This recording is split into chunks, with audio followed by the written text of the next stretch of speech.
We had pure pharmaceutical grade cocaine in the lab, and people knew that. People knew we were the Coke lab. Welcome to the Greener Grass podcast from BlueBird Botanicals. I'm your host, Lex Pelger.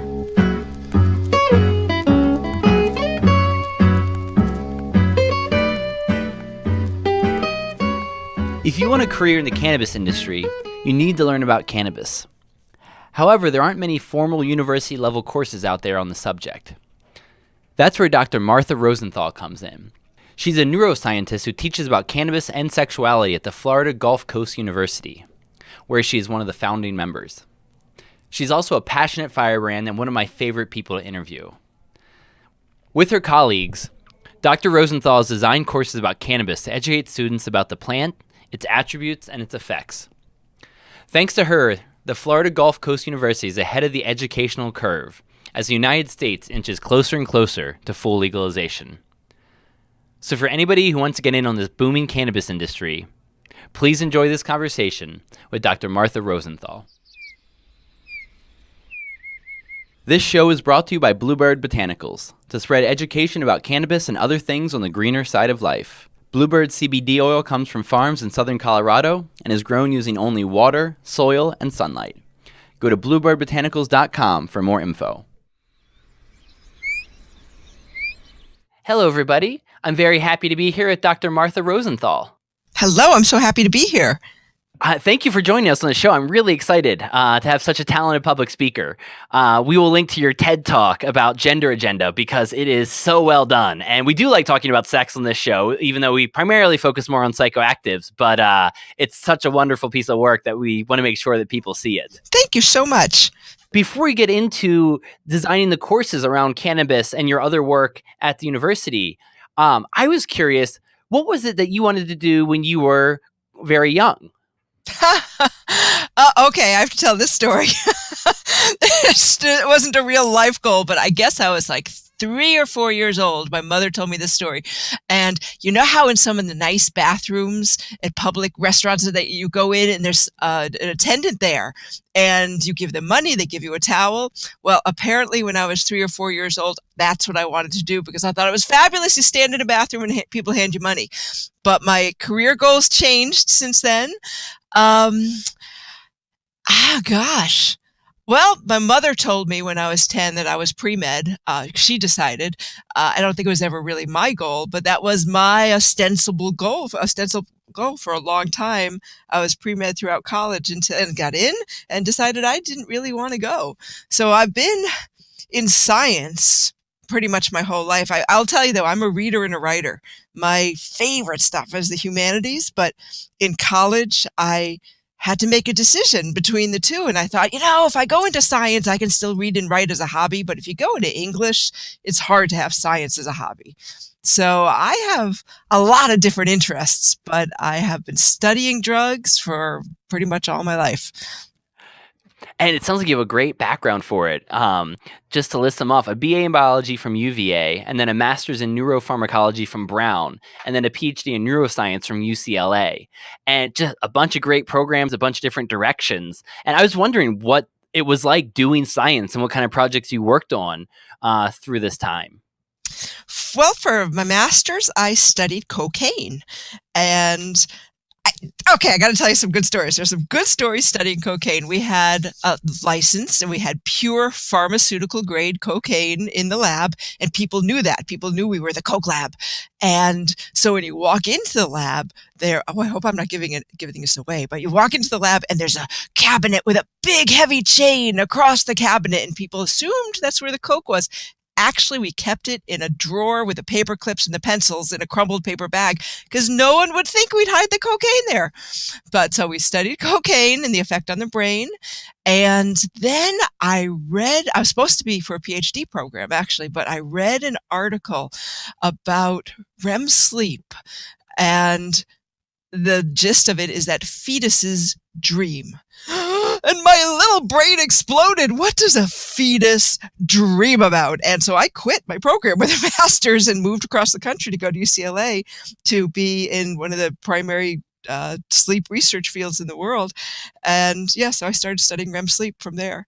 I do change a bit. I don't get bored with things because I'll tell you, I've been teaching physiology for 25 years and I still walk into the classroom and get all excited and wave my arms in the air because how cool it is.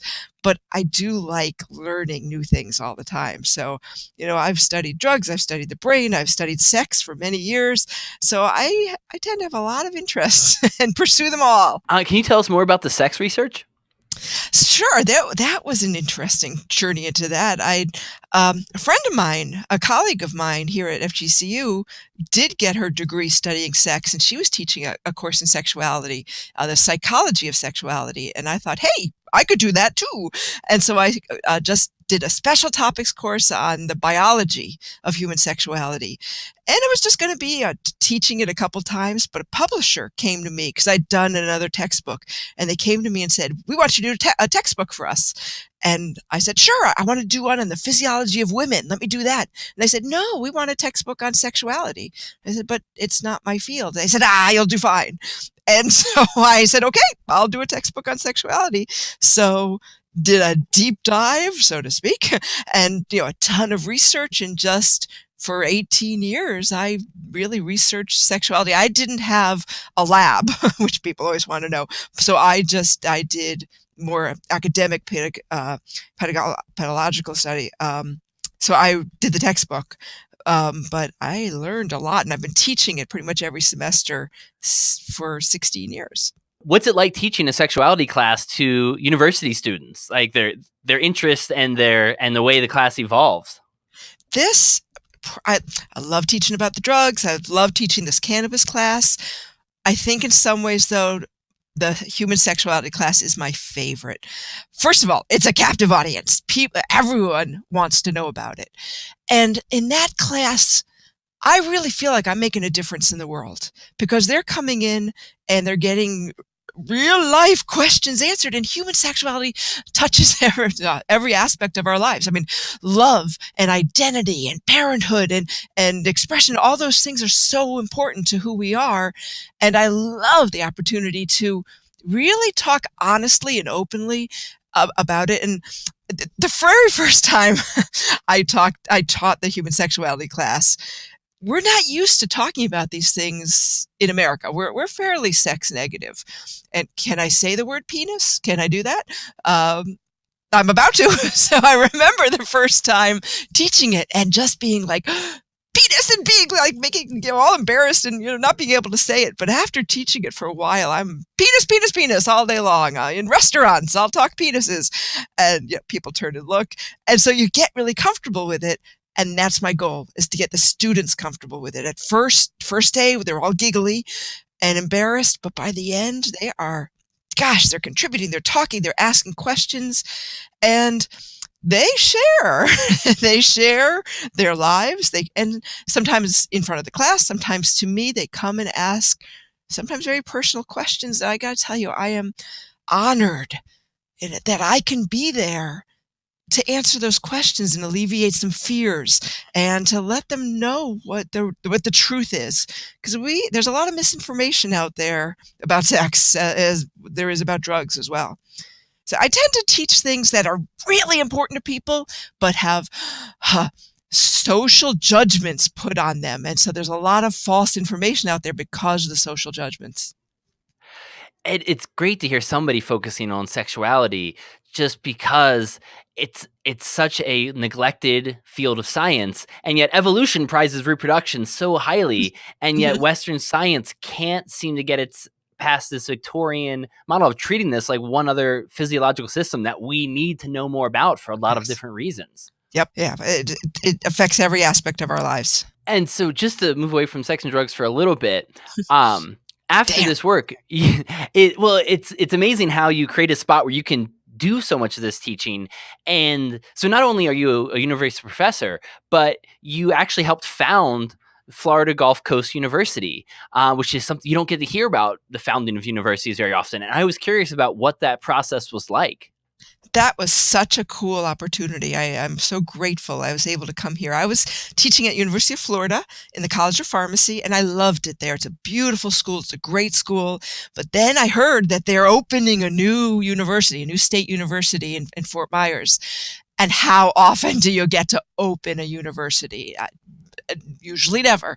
And so I quit UF to move down to FGCU to open a university, and it's been so excited. And it's kind of, there's a number of us who are still here from the beginning, but it's our baby. We got here. When we interviewed, we had to wear hard hats because it was a construction zone. There were 4 buildings and 3,000 students, and everybody knew everybody. And we're 15,000 students now. So we have grown like crazy. But something cool about FGCU, there's many cool things, but one thing about us still being so new is you say, I want to teach a course on sex. Go, honey, go do it. Or I want to teach a course on cannabis, which doesn't usually happen. And they say, yes, go. And it's a beautiful thing about this school is they really support quality teaching. They're all about the interdisciplinarity, which that's one of the main things that got me here, because the world is an interdisciplinary place. You can't study any one topic in a vacuum, especially sex and drugs. And we are committed to that integrated, multidisciplinary, interdisciplinary study. And I love that about this school. And it is fascinating to see that you're focused on multidisciplinary. It's all over everything you can find out about yourself on the internet. And I was curious how you came to that focus on multidisciplinary and how you started to figure out the best ways to incorporate it so your students could understand it when you only have perhaps one semester with them. Mm-hmm. That's how I came to it. I think it's because that's the cool part. So when I first taught physiology, I've been teaching that for 25 years. And the fun things you want to stick in there are, I don't know, throw in a TV show, throw in the history of how we learned this, throw in all those other real world aspects. And the real world doesn't only happen, doesn't happen in a lab. And so I think throwing those in just made it a richer course. And then when I started teaching sex by itself, you can't understand sex by only looking at the organs. You have to talk about religion and law and history and philosophy and psychology and anthropology. You have to truly understand it. You have to look at it from all those aspects. And even more so with studying drugs and cannabis. Because the law and the history and the psychology, it all matters. And for both of those topics of sex and cannabis, when students come to these courses of yours, what are the greatest misconceptions that you usually find that you want to correct quickly? Wow. For sex. Oh dear, there's so many with sex. Not understanding what same-sex attraction is. A lot of people don't think that the vagina changes shape and your penis will know and recognize if there's been another penis in there. I've heard that one a few times. No, that's not how it works. It doesn't yell. Bob was here. What else?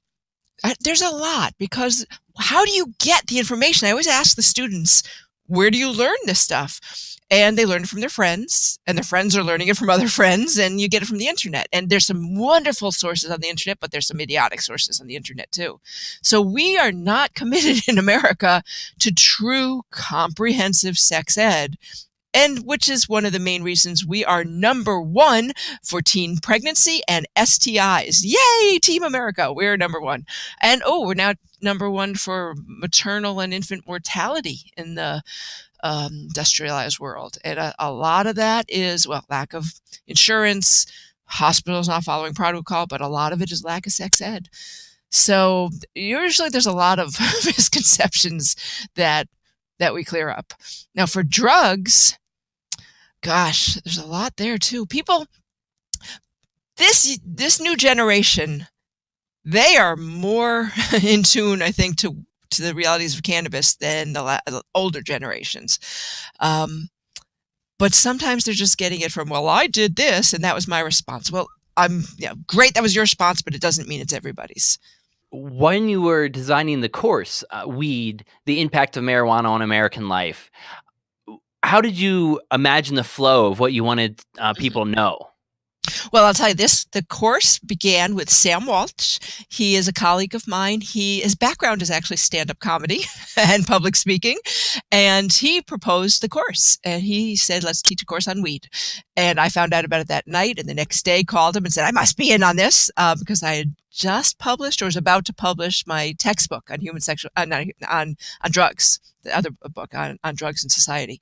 And so I said, I need in on this. I want in on this. So let's do a team taught course. And we sat down to work on the design of the course, and we came up with independently pretty much the same idea, that we would cover the history, the science of it, the physiology, pharmacology of it, the laws and policies, the economics, and the culture. So we knew it needed to be, and it's in integrated studies, which is interdisciplinary. We knew it needed to be an interdisciplinary class. And so how many years have you been teaching this course now? This was the cannabis class was our very first time. The course I teach about drugs, mind, body, and society, I've been doing that for 25 years. Well, at FGCU for 22. But this cannabis course is our very first time this semester. We just finished the first one. Wow. So what did you learn through the course of teaching it?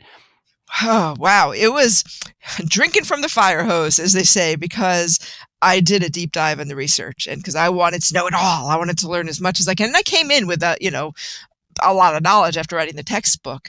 But I think the thing with cannabis is we're learning so much all the time, and the laws change literally from week to week. So it's like, oh, it's, legal in 9 states. Oh, nope, now it's 10 states. And so it changes so fast. And we're learning more about new receptors that they're discovering and new endocannabinoids they're discovering. And so it's such a fast growing field that I learned a ton. And I learned a lot from my students, because they have more real life experience with it. Let me just say that. And so they're talking about the dabbing and the shatter and all the stuff that they are experiencing. And I'm learning from them, learning from their experiences in the dispensaries. And one of my students was very much into the glass blowing art. That is a big subculture, I guess, in cannabis. And so I learned about that from him. So more than you always learn from your students, but more than usual, I learned from my students in this class. And it's interesting. You have an initiative called the CREW Initiative for Cannabis Research, Education, and Workforce Development. And it sounds like a very multidisciplinary approach to getting students ready for entering the cannabis industry. How did you come about designing this? I'm so excited about this. So yes, the CREW, join the CREW, Cannabis Research, Education, and Workforce Development. How this started is, Sam and I were planning the course, the cannabis course, and the newspaper found out about it and interviewed us about just the course. And once the story about the cannabis course was in the paper, oh my God, we were inundated. It's just all the dispensaries and so many people in the industry called us and said, we want to hire your students. And that's a big focus, is how, in this economy, how do we get our students jobs? And they're coming to us saying, we want to hire your students. Let's give you some money to do this. They are coming to us. And Sam and I looked at each other and it's like, this is bigger than one course. And so we sat down and we came up with a CREW. We presented it to our provost, Jim Lorenz, and our president, Mike Martin, and they said go. They said go for it. They are amazing.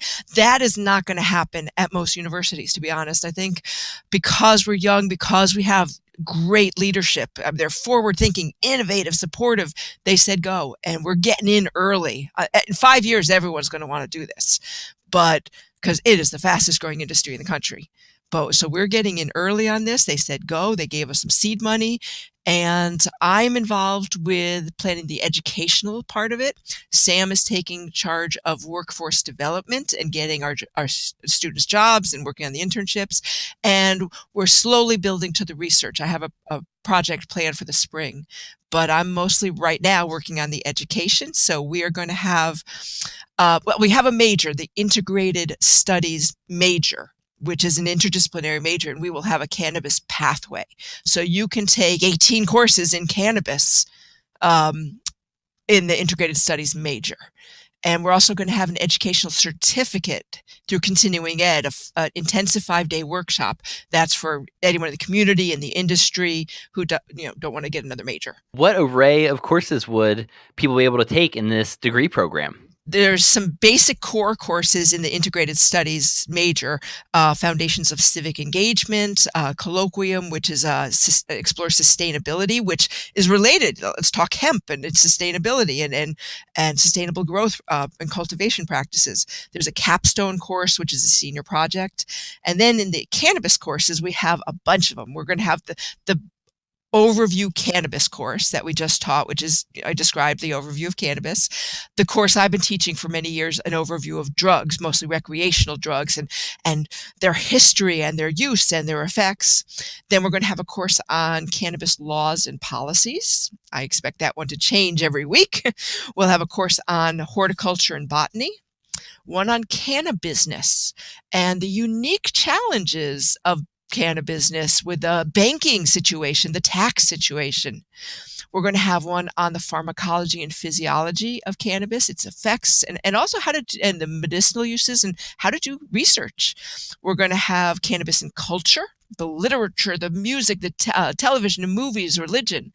We're going to have chemistry, cooking, and cannabis, and how to make edibles, and internships. And we will set students up in a cannabis-related field of their choice. So if you're coming at it as a journalism major, there are cannabis magazines. We'll get you an internship. If you want sales, we'll get you into a dispensary. If you want to shadow a physician, we'll do that. So there's so many ways into this field, and we want to help students get in through a variety of disciplines. Wow, that is a comprehensive. That is so cool. That is so cool. I believe we are the only interdisciplinary cannabis program of study in the country. And so if you got the additional funding and the green light, if you wanted to turn this into a major, what other components would your dream major have? Well, because we're a state university, and there are some steps you have to go through to be a major standalone on its own. And we certainly might pursue that, but it takes a few years because there's hoops you have to jump through. And so we would increase the variety of classes. We'll have one for healthcare in the industry. We'll have more classes, I think. And definitely, I love the idea of the internship. One of my dreams is in the dispensaries. I want to get an education ambassador in every dispensary in Florida and then throughout the world. But you think of a newbie. You think of somebody who's 60 years old and they don't have any experience, and they get some medical, because it's only medical in Florida at this point, and they get a recommendation for medicinal cannabis, and they go into a dispensary and they don't know what is an edible. We don't have edibles here, but what is a vape? They don't know vape. They're back from the 70s where you got your $40 ounce of crap. That was different back in the day. But I want to have somebody who's always there, that's who they go to first, who will tell them, you're going to want a vape for fast acting, but you might want a tincture that takes longer. It lasts longer, but it's slower onset. When would you use a vape versus an edible versus a tincture versus a topical? When would you use those? What is CBD and what does it do versus THC? What ratio do you want?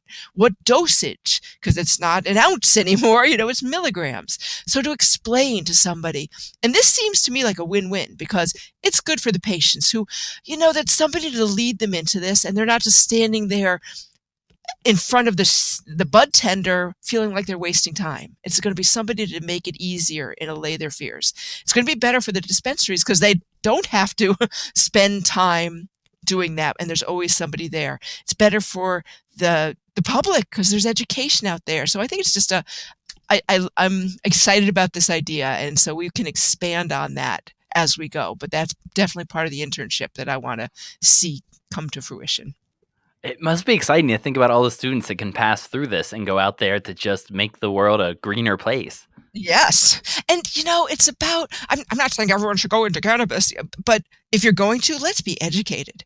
And this is not going away. Who knows if it'll be legalized for adult use. I do believe in a few years it will be, but medicinal is here and it's not going away. So let's educate about it, because there's misinformation. People necessarily think that edibles are the safest way to go, and I disagree. There's some danger that with every drug on earth, but there's some dangers you should be aware of with the edibles, in that it takes a long time to kick in. And so we'll see people having, a candy bar that has 600 milligrams. It's a high dose. And they'll have one square. Oh, nothing happens. And they'll eat more. And they'll have more. And then by the time it kicks in, maybe they get the munchies and eat more. But you can have too strong an effect with the edibles because it takes a while. So to let people know that that's an effect, the education is important. And when you eat it, it also goes through something called the first pass effect, that it's converted into, sorry, science coming, 11-hydroxy-THC, which is actually more potent. So when you eat it, it's actually more potent and lasts longer.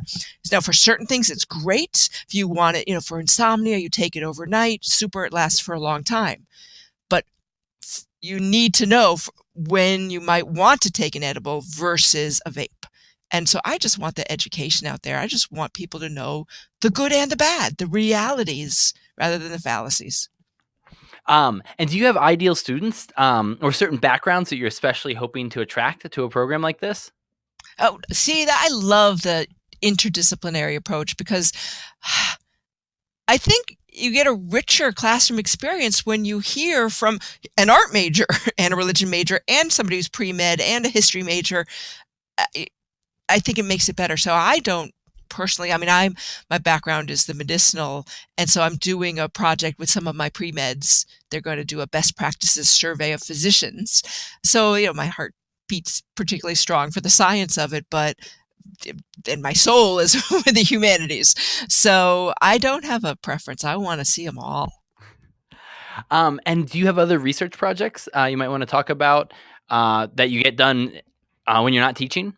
Well, honestly, my research for the last 15 years has been writing books. And so all of a sudden it's changing. And my project for the spring is going to be this big survey of dispensaries and the physicians and patients to get best practices, to get what do you recommend and what works and how do you know it works. So I really just want to start with a survey. And then I'm encouraging just faculty here at FGCU to do some healthcare survey, do soil survey. I talked to somebody who's interested in looking at the soil. I just talked to a bioengineer about some dosing technology. So there's so many different ways to go. But right now, I'm just working on the education because there's only so many hours in a day. The research is coming, though. And I'm curious about these different textbooks you've written and how you go about something that's just so gigantic. It's a big job. So I did one for physiology years ago. It was smaller. It was more of a lab book. But the human sexuality book, I'm proud of. It took 7 years, 2,400 references, and I'm really good at managing time. And so you have to be self-motivated because basically they say, all right, go write a book. We'll see you in 3 years. And you have to make sure you sit down every night for those 3 years and don't just say, oh, it's due tomorrow. I didn't do anything. And it's about 2 months per chapter. I just read and talk to people and distill the huge amounts of information. I'll tell you, both of my textbooks are founded on critical thinking. That's the theme that draws them together, whatever the topic is, because I want to encourage students. How do you read an article and know if it's crap?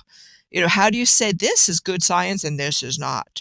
And so do a lot of that. You read a lot of articles and say, oh, this one has 3 subjects. Maybe it could be good, but maybe that's something to take into consideration.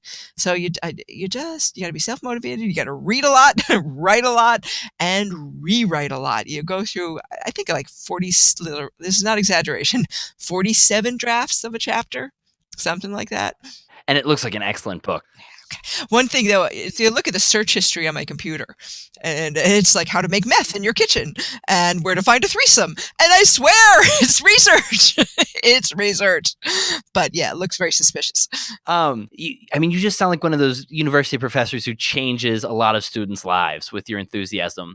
And I was wondering what advice you have for students who are in university or in a degree program now, just advice in general for getting through it and how to make the most of it. My basic advice, college is the best, and don't neglect social and go have fun and go meet new people, but Don't look at the classes as, oh my God, I have to do this thing. Learning is the coolest stuff. What other time in your lives are you going to say, all right, take 4, 5, 6 years and learn? And just, that's all we want you to do, because that is the most human pleasure. So all animals have pleasure in sex and sleep and food, but learning, that's a human pleasure. So just to, even if there's a field that you're thinking, oh, I don't know if I'm interested in it, find the cool thing about it. Find something that interests you, and it may change your life and bring you in a direction you never expected. But just to embrace knowledge. Knowledge is good, as they said in Animal House. So just to embrace it and just have fun learning. Oh, that's beautiful advice, and a perfect spot to end. I want to say thank you so much for your work pushing forward all the knowledge on cannabis and sexuality and removing the taboos. I really appreciated a chance to learn more today. I had a pleasure talking to you. Thank you so much. This was fun. Greener Grass is a BlueBird Botanicals podcast. Their CBD oil supports a healthy body and a strong endocannabinoid system. They've got friendly customer service who can answer any of your questions, and the number is right there at the top of their webpage. But, per the FDA, they won't be able to make any medical claims for these nutritional supplements. That's also the reason you'll hear little about CBD on this show. There's no need for us to add more evidence about CBD when a simple Google search will give you more than you can read in a month of Sundays. So this show covers the cannabis world and more, with editorial freedom from BlueBird Botanicals. Thanks for joining the Greener Grass podcast. As always, our audio alchemist is Matt Payne. The Gypsy Jazz theme music comes from Brett Van Donsel. Our beautiful bird sounds are courtesy of Lang Elliott. And I'm your host, Lex Pelger, wishing you a bright green day.